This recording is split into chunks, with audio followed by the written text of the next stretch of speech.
Hey girl, so are you about 12 to 18 months away from being ready to leave your 9 to 5 and wondering how to plan for it? Well, I am an executive coach who has helped dozens of women do just this. And I want to spend some time on this video today helping you understand how to escalate your commitment and finally free up the capacity to make this happen. Let's dive in. So I have some notes here. It is late. I'm in my closet.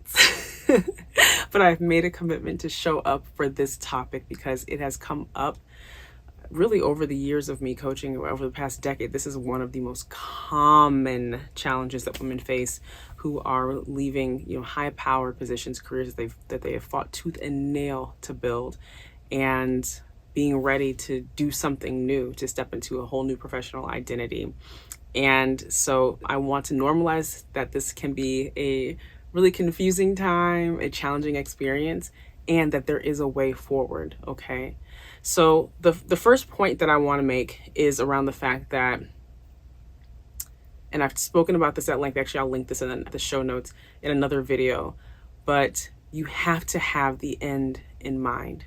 Part of what is keeping you tethered to your current position and with such a tight gripped sort of white knuckle posture, even though you know that you really do want to leave, is the fact that you haven't given yourself something new to hold on to, something new to embrace, which is the next version of you, your future self. And depending on who you are, you might find this to be a little bit woo-woo, but I'm trying to tell you, having a vision and having a real connection to who you are becoming. Have you spent any time envisioning her, seeing what is she doing? What is she enjoying? What is she spending her days engaging with? Who is she spending her time engaging with? What kinds of problems is she solving? What kinds of pleasures is she enjoying? Like top to bottom, soup to nuts, okay? You really want to get to know who that future version of yourself is, and you want to be able to see her with 2020 vision. So first and foremost, get connected to where you are going, what that life has to offer you, who you get to be, the woman that you get to be, and decide to lock in on her, set your sights on her, literally. Okay, so again, check out that video in my show notes to learn more.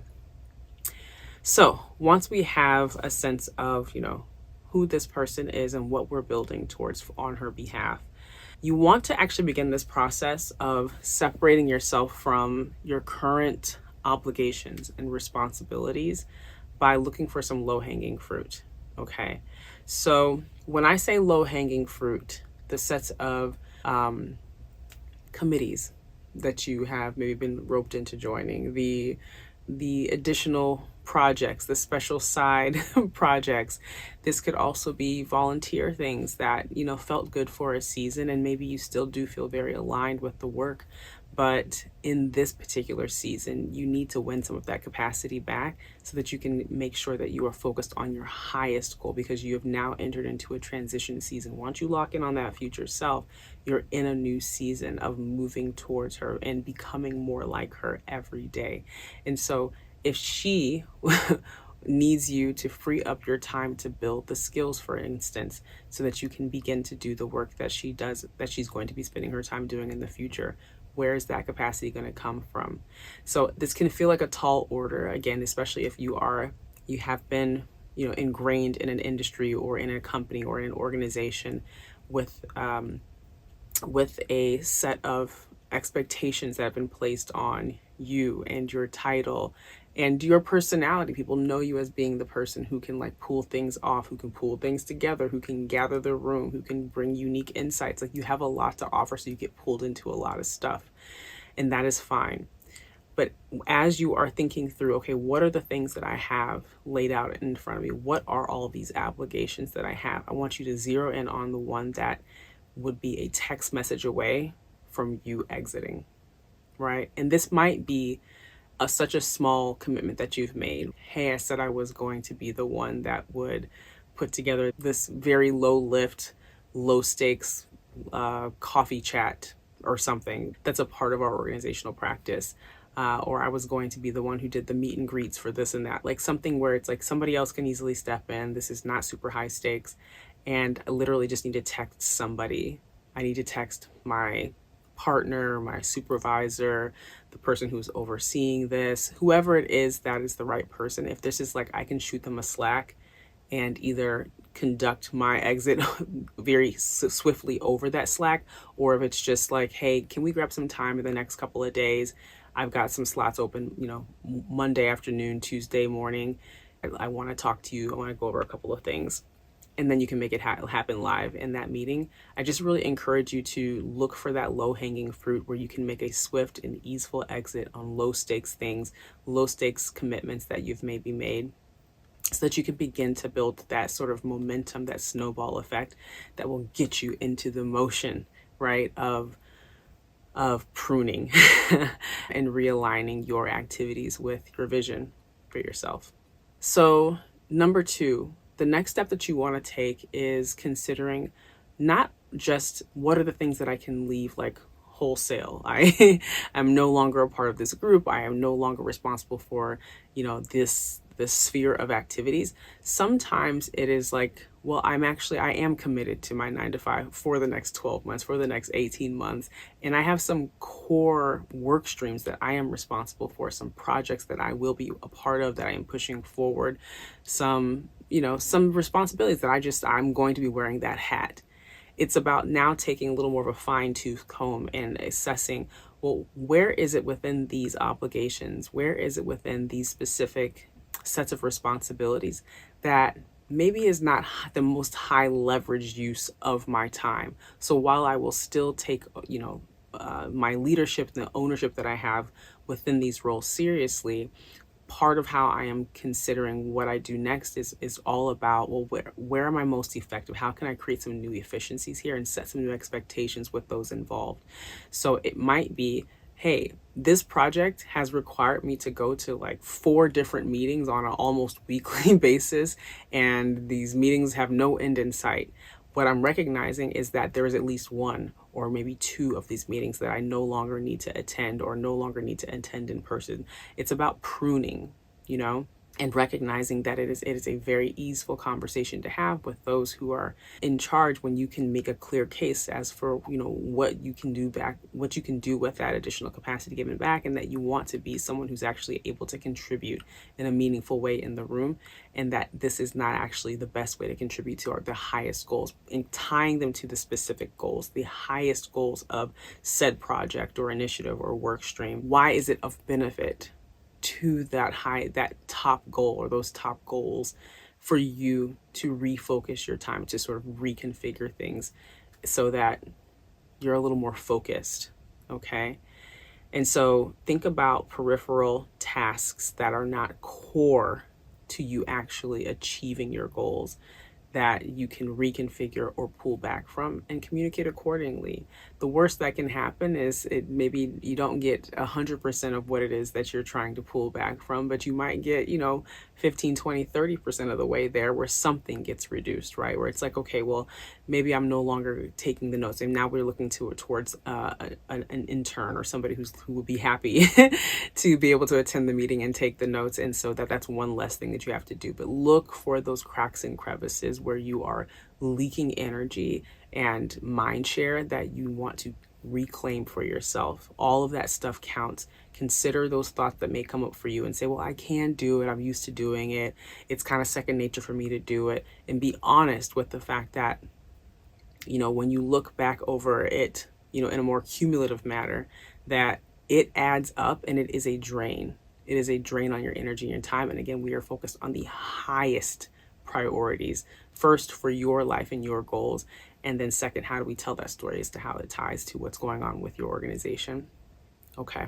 So one of the things that is actually important in that process, which will be the next point I want to make here, is that oftentimes we don't feel like there's a good enough excuse for why we want to pull back. So it's like, well, what are you going to do with that time? And this is the argument we make with ourselves, not even something that you have to explain to somebody else.